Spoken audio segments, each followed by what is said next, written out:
हनुमान जी के चमत्कार की एक सच्ची घटना।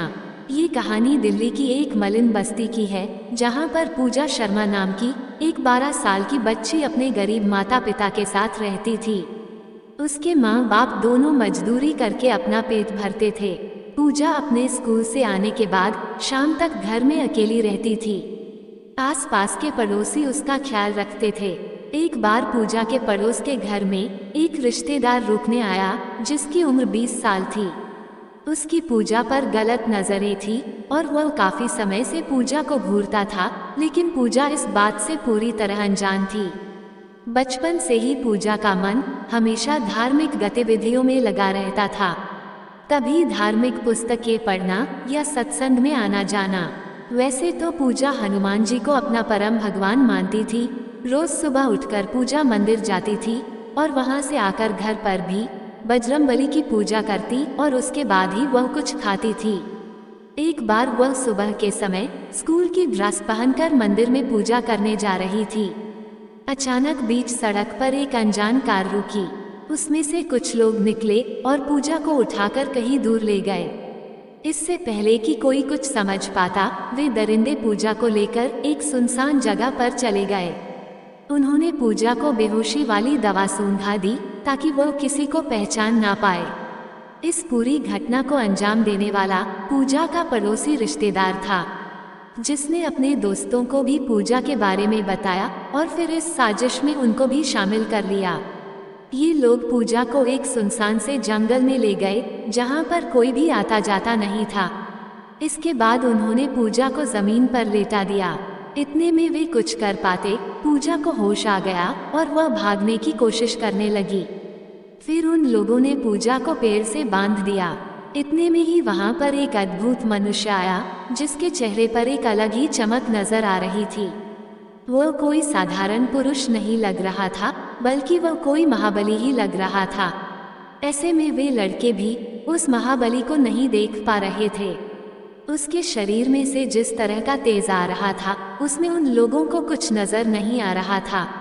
इसके बाद उस महाबली ने पूजा को पेड़ से खोलकर अपने साथ खड़ा कर लिया। उसके बाद उन लड़कों को वो महाबली दिखने लगा। उन लड़कों ने मिलकर उस महाबली के साथ हाथापाई की, लेकिन महाबली के आगे कौन टिक पाया है। वो सभी एक ही वार में परास्त हो गए। उस महाबली के पास एक गदा था, जिससे वह उन लड़कों पर वार कर रहा था। ये देखकर पूजा को आशंका हुई कि यह कहीं हनुमान जी तो नहीं है। ये देखकर पूजा ने पहले हाथ जोड़े और कहा कि आप तो मेरे परम भगवान हनुमान जी हो। ये देखकर पूजा की आंखों में खुशी के आंसू आने लगे। पूजा की यह बात सुनकर लड़कों ने भी महाबली से माफी मांगी, लेकिन उन्होंने कहा, तुम्हें धरती पर तो सजा भुगतनी ही होगी, साथ ही जब तुम मृत्युलोक में आओगे, तुम्हें वहां भी इस लड़की के साथ गलत भावना रखने का दंड जरूर मिलेगा। ये सुनकर लड़के अपनी जान की भीख मांगने लगे और पूजा से कहने लगे कि बहन हमें माफ कर दो। हम समझ गए कि हम गलती नहीं पाप करने जा रहे थे। लेकिन बजरंगबली ने उनकी एक नहीं सुनी और उन तीनों को अपने हाथों से हवा में उठाकर जंगल के बाहर ले आए और फिर सड़क पर गिरा दिया। जिसके बाद वो लड़के सड़क से उठ नहीं पा रहे थे। वो भागने की कोशिश कर रहे थे, लेकिन हनुमान जी की शक्ति की वजह से वह सड़क से उठ नहीं पा रहे थे। इसके बाद हनुमान जी उस लड़की को लेकर पुलिस स्टेशन गए और उसको कहा कि तुम यहाँ पर सारी बातें बताना, लेकिन मेरे बारे में कुछ मत कहना। उन लड़कों सारी सच्चाई बताना। जब पूजा ने पूछा कि आपके बारे में मैं पुलिस अंकल को क्यों नहीं बताऊं, तो बजरंगबली ने कहा कि यह कलयुग है बेटी, यहाँ पर चमत्कार को अंधविश्वास का नाम दिया जाता है।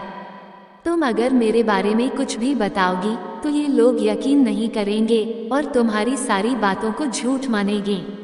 पूजा ने उनकी बात मानी और पुलिस स्टेशन में अकेली चली गई। बजरंगबली बाहर खड़े होकर सारी परिस्थितियों को देख रहे थे। इसके बाद वह लड़की उसी सड़क पर पुलिस वालों को लेकर गई। वो लड़के अब भी सड़क से उठ नहीं पा रहे थे। पुलिस ने उन लड़कों को गाड़ी में बैठाया और पुलिस स्टेशन ले आई। वहीं लड़की और उन अपराधियों के घर वालों को पुलिस स्टेशन में बुलाया गया। जिसके बाद अपराधियों ने खुद इस बात को कबूला कि उन्होंने यह अपराध किया है, लेकिन हनुमान जी से उन्होंने माफी मांगी है। ये सुनकर पुलिस वाले बोलने लगे कि भला कलयुग में भगवान कहाँ से प्रकट होंगे और तुम जैसे हैवानों को क्यों दिखेंगे। उनकी ये बातें सुनकर पुलिस वालों ने अपराधियों पर कड़ी कार्रवाई की और पूजा को सही सलामत उसके घर पहुंचा दिया। घर पहुंचने के बाद पूजा ने अपने घर वालों को हनुमान जी के चमत्कार के बारे में सारी सच्चाई बताई, जिसके बाद से पूजा की जिंदगी बदल गई और हनुमान जी के लिए उसका श्रद्धा भाव दिन प्रतिदिन बढ़ने लगा। भक्त की पुकार पर अचानक हनुमान जी का धरती पर प्रकट होना किसी चमत्कार से कम नहीं है, इसलिए तो उनको संकटहर्ता और दुखहर्ता का नाम दिया गया है।